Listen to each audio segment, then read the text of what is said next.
Big League Chew is a bubble gum designed to simulate the habit of chewing tobacco for kids who wish they could partake. Why would kids want that? And what does the gum have to do with one of the most acclaimed Hollywood directors of the 21st century? Glad you asked, because today we're looking at the Oscar-winning history of Big League Chew.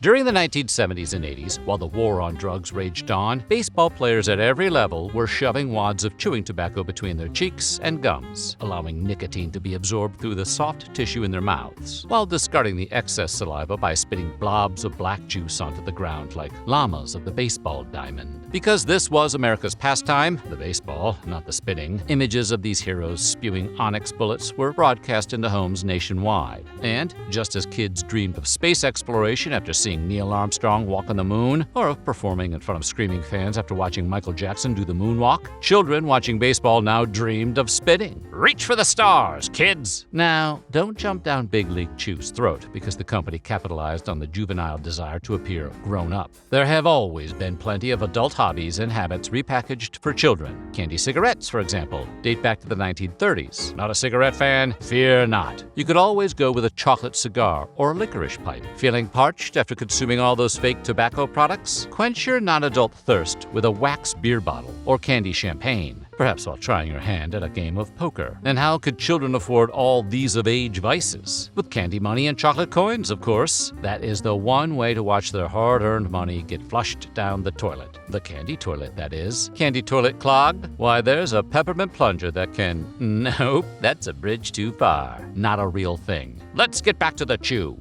Nonetheless, Big League Chew was not originally some corporate cash grab. It was created in part by Rob Nelson, a left-handed pitcher for the independent minor league Portland Mavericks. In the summer of 1977, Nelson noticed a teenage bat boy named Todd enjoying the contents of a Red Man chewing tobacco tin in an apparent effort to look like one of the players. Like any responsible adult, Nelson reprimanded the child and took away the addictive substance, encouraging him to partake in healthier extracurricular activities. Just kidding. He walked over and asked Todd, "What have you got there?" Todd explained that it was not Red Man. It was just licorice. He had chopped up black vine licorice so that it resembled chewing tobacco and placed it inside the tin. Initially disappointed that he could not score some free chew from the kid, and presumably furious that he had been fooled by a kid named Todd, Nelson eventually arrived at a productive thought. He asked whether Todd could do the same thing with gum. The kid with the questionable candy taste said he could, provided he would still be able to spit black juice. For some reason, Nelson did not immediately forget Todd,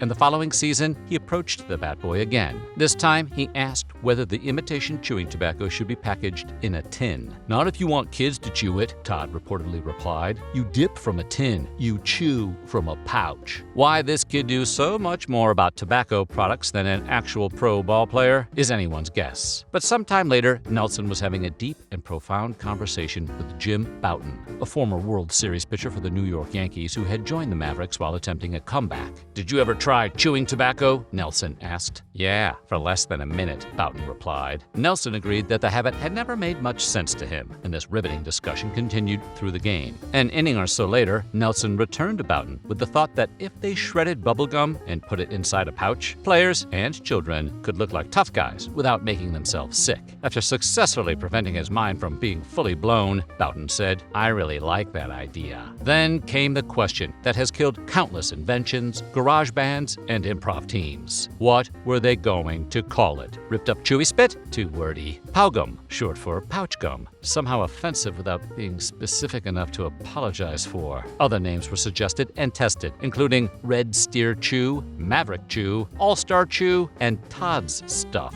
Eventually, Nelson proposed Big League Chew. And that was it. He had done it. They had done it. Of all the names, none topped Big League Chew. Riding the momentum of the moment, and apparently forgetting they were in the middle of a baseball game, Bouton drew a crude picture of what the pouch might look like, putting an image of himself on the front. And that was the final piece of the puzzle. Nelson and Bouton agreed to move forward, believing that their gum could provide a healthier alternative to chewing tobacco, while also letting kids and players enjoy the ritual surrounding it. Was it a misguided idea? Maybe. But remember, this was the 70s, when asbestos was all the rage and light cigarettes were considered safe.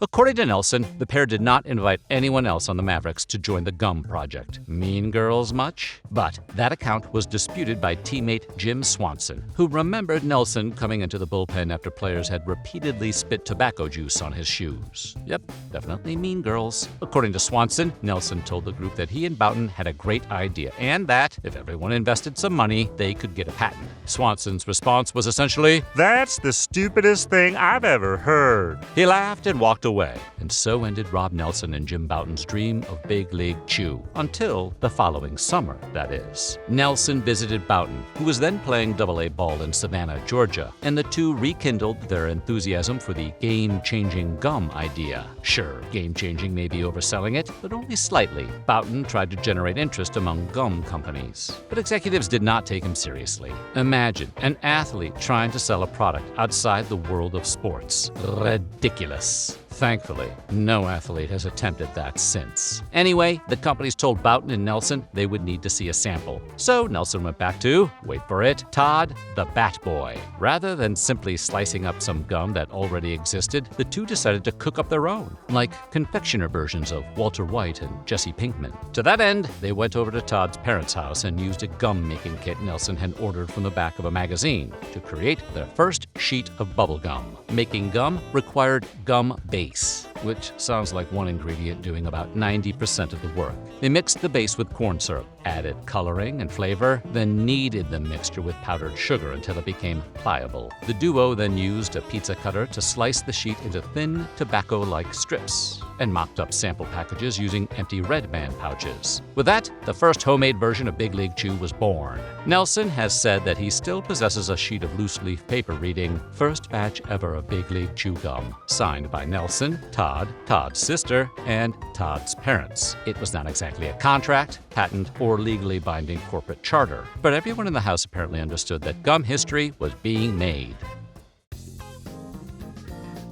Next up, the pouch. Nelson and Boughton realized that Boughton's chicken scratch packaging illustration might not inspire confidence among candy executives, so they hired a Portland art studio to create a professional sample pouch featuring a cartoon likeness of Boughton. Boughton was not going to appear on the front of this product. The package included the endorsement, "Jim Boughton, Yankee Great, best gum I've ever tried." Newly armed with homemade gum and professional-looking packaging, Boughton returned to the gum companies. In addition to the regular candy companies, he also pitched baseball card manufacturers such as Topps and Fleer, presumably preparing to be buried beneath offers to license the product. Just when the project appeared to be in the bottom of the ninth with two strikes, Emerald Products, a Wrigley subsidiary that specialized largely in sugarless candy, stepped up to the plate, and boom! By remarkable coincidence, an Emerald chemist had recently perfected a method for shredding bubblegum. Bet his parents were proud. That chemist, Rob Ream, reportedly told Boughton, "We are really glad to see you because we just figured out how to make it." The company test marketed 20 pouches at a 7-Eleven in Naperville, Illinois, and they sold out in less than a day. Emerald agreed to manufacture the gum and hired artist Bill Mayer, whose work had appeared in Mad magazine, to create the pouch artwork that would become inseparable from the brand. A brightly colored, square-jawed baseball player with cheeks full of gum, looking as though he might hit a home run or bite through the dugout railing. With that, Big League Chew was off to the races, to mix sports metaphors. In its first year, 1980, the gum reportedly generated $18 million in sales. For perspective, the following year, the entire Chicago Cubs organization was sold for roughly $20 million.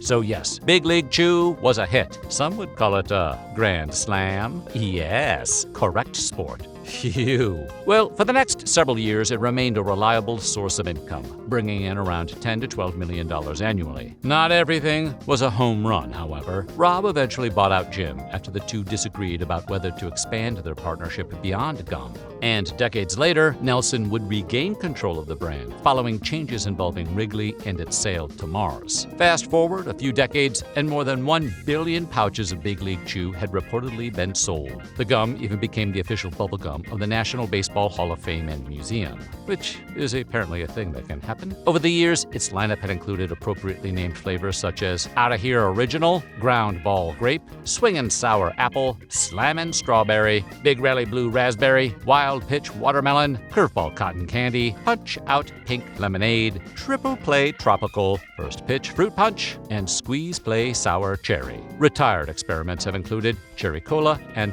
Hot Chocolate. The company has also released team-branded packages and promotional varieties, though many have since disappeared like a foul ball into the upper deck. Get it? Oh, America's pastime.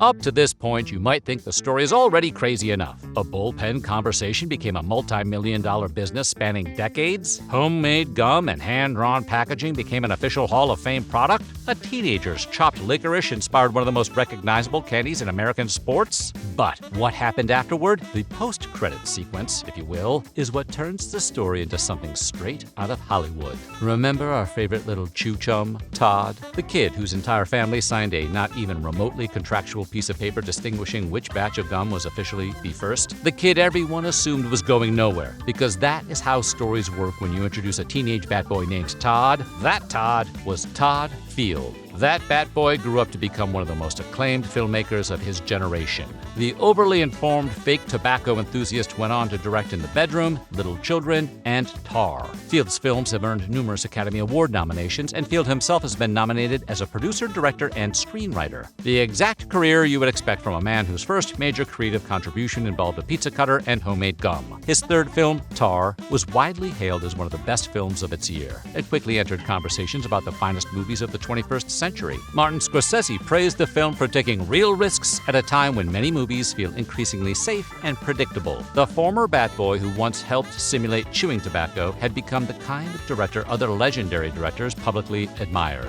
And Todd was not only a behind-the-camera kind of guy. Before establishing himself as a filmmaker, Field worked extensively as an actor, appearing in films including Ruby in Paradise, Walking and Talking, and Stanley Kubrick's Eyes Wide Shut. He acted, directed, wrote, produced, made fake chewing tobacco from gum, and apparently never learned that people are generally expected to choose one strange career path and stick with it. This all proves one thing.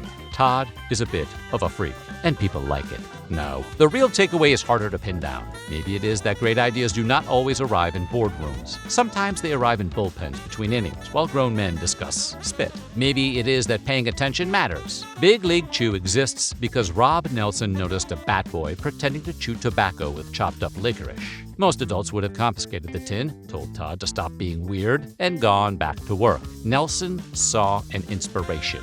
Maybe it is that success often looks ridiculous before it looks inevitable. At least one player reportedly laughed at the idea and called it stupid. History is full of people walking away from stupid ideas shortly before those stupid ideas make someone else very rich. Or maybe the lesson is even simpler. A minor league pitcher, a former Yankee, a teenage bat boy, a pizza cutter, and a mail-order gum kit somehow created one of the most recognizable food products in sports history. And one of those people went on to become an Oscar-nominated filmmaker. That is either a profound lesson about creativity or proof that absolutely nobody knows where great ideas come from. Either way, Big League Chew remains one of the strangest success stories in baseball history. A product inspired by chewing tobacco, created as an alternative to chewing tobacco, marketed largely to children, invented in the minor leagues, and partially developed by a future Hollywood auteur. Frankly, if you pitched that story as a movie, people would probably say it sounded unrealistic. Then again, they probably would have said the same thing